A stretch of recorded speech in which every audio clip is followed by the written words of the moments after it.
gusto ko sa itaas, mag-gawin po yung gawa.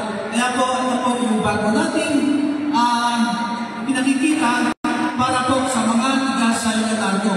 Ito po ay katabi ng ating San Leonardo Hospital. At yung po San Leonardo Hospital na natin hanggang 10th floor din po at kasalukuyan natin pinapagawa. Na kung saan po, tulad ng ating sinasabi, hindi natin nilalay. Wala po sa Facebook natin yung mga nagpapatingin na pasyente na higit 150 to 200 araw-araw. Kasi po yung pinagkasos natin doon ay pera din po ng mga tiga-San bayad din po sa tax yun. Yun po ay nanggagaling sa inyo kaya hindi ko po kailangan ipagmalaki o ipagyabang na sa akin po yung mga gastos dito sa hospital. Yung pinakikinabangan yung gamot, yung nagpapa-injection, yung po sa dialysis, yung po nagpapa sa hospital na mga nagpapa-confine doon, yun po ay pera natin lahat. Programa lang po, hindi na yung tema at ating mga kasamang konsihales. Kasama din po natin si Vice Command sa programa na yun. Kaya po dito, malaya naman po lahat at maayos ang ating pagpapatakbo. Maayos po naman ang binigay sa akin na mga pagtitiwala at yun po ay hindi na kalimutan ng pamilya na tayo. Maraming salamat po sa inyong binigay na pagtitiwala. Iba po nito, yung po kinaayos natin na BS Psychology at yung po BS Nursing, kasalukuyan din po. Pero 90% po tayo dun sa BS Psychology. Nabubuksan natin sa susunod na enrollment. Yung mga po BS Nursing ay kailangan po aproban din tayo ng main office dun po sa CHED. Kaya naman po nakasabi na lahat ng dokumento natin doon, naghihintay na lang po tayo ng inspection ng ARCAT, yung RQAT para po sa kanilang approval. At hanggang hindi po nila tayo na-approval, hindi ko masabi na inerelate kung kailan ang enrollment ng BS Nursing. Pero yan po, mas pa naman po, mapapayagan naman tayo dahil kompleto na po yung ating mga requirement para po sa BS Nursing. Yan po ay mga ilan lang sa programa natin at hindi ko makakahabahan dahil meron po tayong baka mabitin. Pakikita ko din po yung mga nakakaraang pangyayari sa labas naman ng San Leonardo. At ito po ay kailangan lang malaman ng mga taga San Leonardo at mga ibang bayan dito sa nasasakupan ng 4th District nang sa ganun malaman nila yung katotohanan. Hindi po panay na sinungalingan at kung wala pong ebidensya, walang dokumento, walang video footage, huwag niyo pong paniniwalaan dahil ito po ay paninira. Ito po ay paninirang pagsisinungaling upang tayo po ay mapabilig na magaling yung tao at siya po ang nagbibigay lalo ng mga ayuda na hindi naman po pondo ng sarili niya, kundi pondo ng gobyerno, tax po ating lahat ito na kailangan ibalik lang. Maraming ang pakinabang na ayuda ng ating mga AIX, na yung akap na bago, yan po lahat pera natin, tax na tingnan nyo, sabi na nga, bantayan nyo, tax na naman nyo, tax natin lahat. At yun po, kailangan ibalik na sa atin, pera po ito ng gobyerno. At yung pong makikita ko sa inyo ay video footage ng tungkol po sa lupa ng mga natividad sa Pambuan na nasasakupan ng Gapan City. At yun po ay makikita natin. Ilang minuto mo lang po na naglalay na dumayo dito sa Gapan, sa Pambuan, sa Lugarino. Sa Lugarino. Magmula po sa ilog, ilang minuto mo lang po na naglalay na dumayo dito sa Gapan, sa Pambuan, sa Lugarino. Sa Lugarino. Pakita ko po yung concept. Sinabi po niya yung Pambuan.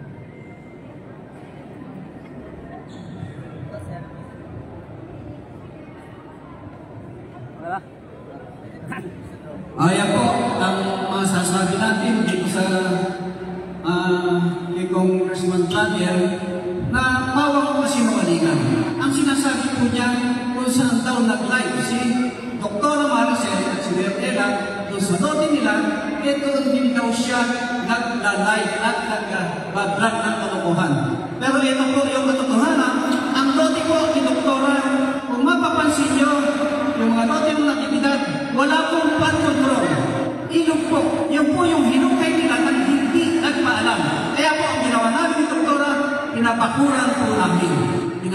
namin ng barbed wire, pinabakuran po namin ang nilagyan namin ng simento.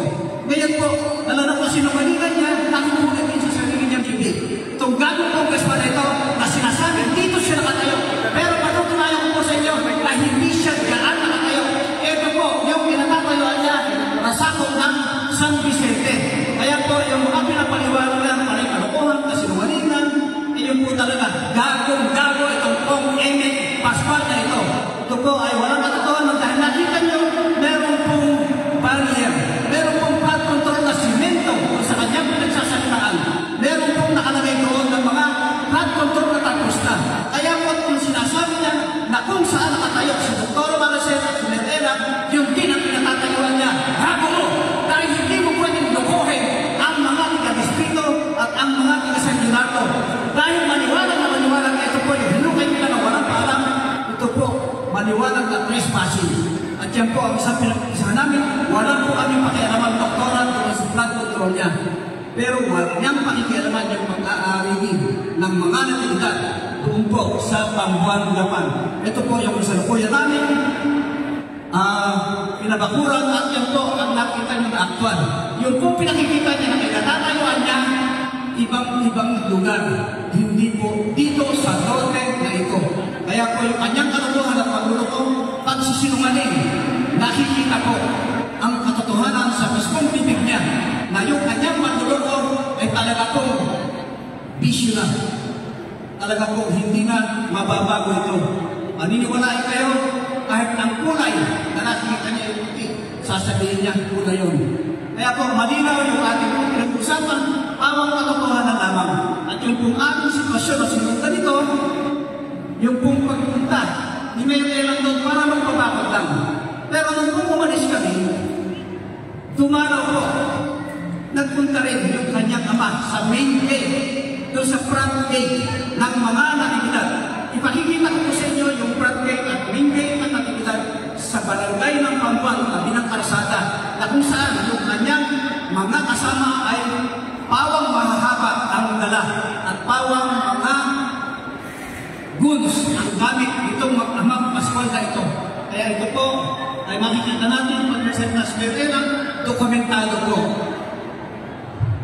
Ayan po, yung gate ng mga Pascual at nabunan sila dahil nagpunta po si Boy Pastan doon po sa Pambuan, sa main gate, may mga kasama ang mga aso ng Pascual.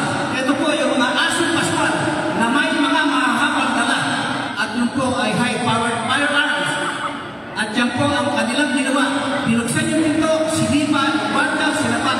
Pagkatapos po, biglang umalis. Tumawag po sa akin yung nakakuha ng video. At yun po, katulayan na nakikita natin. Kaya po kami nagbalik. Nagbalik po doon sa mismong Pambuan.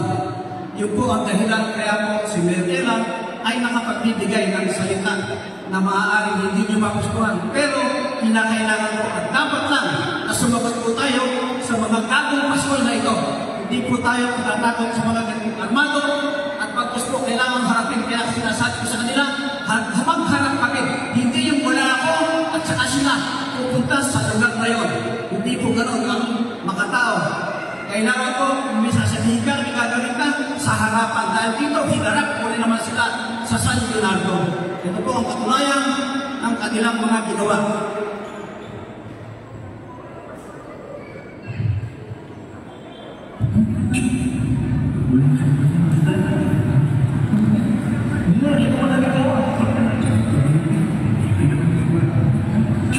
Ayan po, ay mga aso ng Pascual.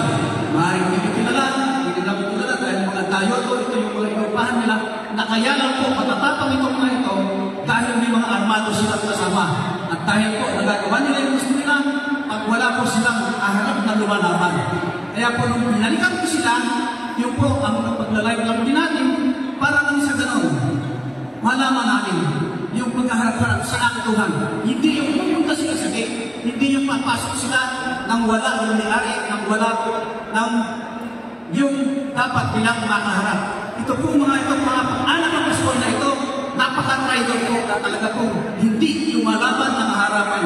Lahat po ng kagaguhan, lahat ng ayupan, at kamukha po ng sinuro o sa lote ng mga natividad, sinuro yung babuyang, sinuro po yung mga binababoy ang ating mga kapaligiran at ang nag-aari ng iba. Yung sinasabi niya ay European rights. Pero wala pong rights yung ating kapangkuan dahil doon po ang rule of law, yun lang pong batas ng mga Pascual. Pero huwag nilang idadamay ang batas ng mga Pascual sa San Leonardo dahil hindi po uubra dito sa San Leonardo yung ginagawa nila sa Pambuan at Bataan City. Dito po may rule of law, susunod tayong pare-pareho. Hindi po sa dapat ang mukha na batas lang ng mga bugok na ganong Pascual ang ginagawa. At isa po sa mga dinaanan ng kanilang flood control, sisiguruhin ko po, wala po silang pinagpaanaman. At ito po ang isang katunayan na meron po tayong may papakita ng mga dokumento at mga video. 1.7 million na halaga ng illegal na sigarilyo. Ano ba mayari yung mga sigarilyo yan? Yung mga illegal na sigarilyo na diba yung nahuli sa mga natuwan? Natutuloy na ba kung sino mayari? Sino congressman mayari mo? Ay! Mayari mo? Walang nahuli. Sino nasa likod? Sino congressman? Ano ba yung nahuli? Congressman? Ano ba ang sasabihin? Ano ba ang negosyo ni Pogi? Ang negosyo ko yung mga fake na sigarilyo. Nahulihan mo sila ng pagkawaan ng fake na sigarilyo ang gumagalay sa pangbuwan mismo sa barangay ng kanyang mga kastanboy na kaya nagtutuloy Pascual. Apa mayor, teka lang, parang yung check with them sa sarado sa yung fake na sigarilyo. Ayun na po.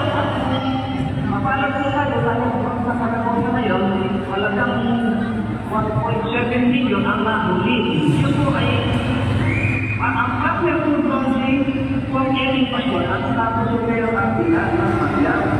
Kung makakapandaan niyo po na kung yung basic idea ng fake na nagawa ang sigat ng mismo sa pagyan. Yun po yung galing sa pagpapagpapag na pinagsosocial nila ni Eling. Kaya ito po galing sa kanila silang tekton, sila negosyante, sila ito ano papatakbo. Kaya po yung kanilang mga yaman, hindi po mailahat na nila po dito dito. Ang issue dito, ano na, nakapagpagawa ka lang. Nabigla na ito. Kung yung ito, nabigla na sa Nueva tumambada para Kakalasan, ang mga produkto. Raid ng mga kinagat ang umano'y pagkawaan ng mga peking sigarilyo sa Kabanatuan, Nueva Ecija. Tumambada para makina na ginagamit sa paggawa ng sigarilyo. Ayun po, hindi ko kukunin ng mahaba yung oras nyo. Pinakita ko lang muna sa inyo yung number 1 na negosyo ni kong vlogger Eling Pascual na yung fake na sigarilyo nalipat at napunta naman ang Cabiao ng Tahong ng Cabanatuan City. Natapos po dito sa Cabanatuan City, ito po deklarasyon ng NBI at BIR na ang inihahalo nila kong Eling Pascual sa sigarilyong fake ng factory na pagawaan nila sa Cabanatuan at sa ibang pambayan ay yung pong may formalin. Alam niyo ba sa patay lang ginagamit yung formalin, hindi rin sa buhay na tao. Ito po konting tabako at yung pinagtataman lang, pinagkukuran ng kahoy na pino, yung kinainihalo sa mga fake na sigarilyo. Kaya po, buhay pa yung mga bumibili ng fake na sigarilyo, pinapatay na kayo ni Kong Eling Pascual at ng kanyang mga kapartner dahil sa negosyo po nila ito. At malinaw po nahuli sa Pambuan, nahuli sa Cabiao, isang makina at tuloy po ang nilipat na nahuli sa Cabanatuan City na pag-aari ang negosyo at paggawa ni Kong Eling Pascual ng fake na sigarilyo. Kaya po, pasintabi po at paalala sa mga bumibili ng fake na sigarilyo, formalin ang pinaghihilig sa inyo ni Kong Eling na napakalubhang delikado sa inyong kalusugan. Sa inyo po lahat, ito po hindi paninira. Ito po ay deklarasyon at kung saan kami makarating, panininigan ko, tatayaan na kailangan. Ako po ang magpapatuloy sa inyo kung saan man makarating. Na sa kanila, galing na mag-aamang Pascual, ang origin, ang pagawaan na unang nahuli sa barangay Pambuan, Bataan City. Sa inyo po lahat, pasensya na po kayo, kailangan po lahat. Po, katotohanan naman na makita natin lahat ang kaibahan ng ating pong Dr. Maricel at Gagandano at kay Kong Eling Pascual. Magandang gabi po muli at maraming salamat ating bayan.